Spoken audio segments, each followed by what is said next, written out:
J'ai revu sur la proposition de mes fils le film Astérix et Cléopâtre récemment. Et il y a une scène qui m'a beaucoup amusé, c'est celle où le scribe Otis s'exprime.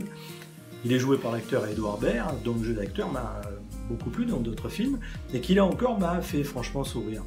Il s'agit de la scène où il part dans un monologue sur ce qu'est sa relation aux autres et à la vie, et qu'il conclut par « Je dis merci à la vie ». En face, il a un public assez peu impliqué, même hermétique, composé de deux Gaulois, dont les histoires ont réjoui nombre d'entre nous, mais dont il faut dire qu'ils ont une approche très basique de l'existence.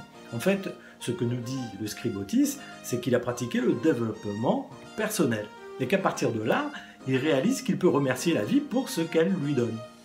Malgré l'humour de la situation du film et l'aspect déconcerté des autres protagonistes, ce message n'est pas si désuet et si ridicule qu'il n'y paraît. En tout cas pas à nous qui travaillons à la mise en œuvre d'une vie qui nous ressemble.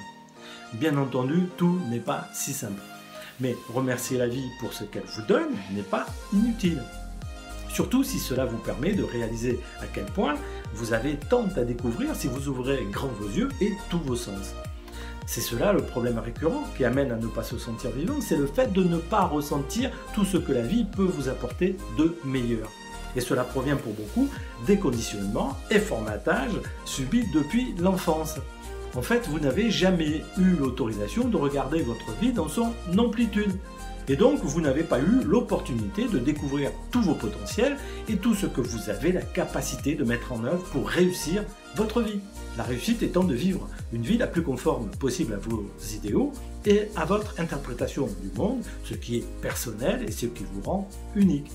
Mais vous avez un indicateur pour vous remettre sur le bon chemin, c'est le mal-être et la souffrance qui découlent de votre vie quand vous ne vivez pas celle qui vous ressemble.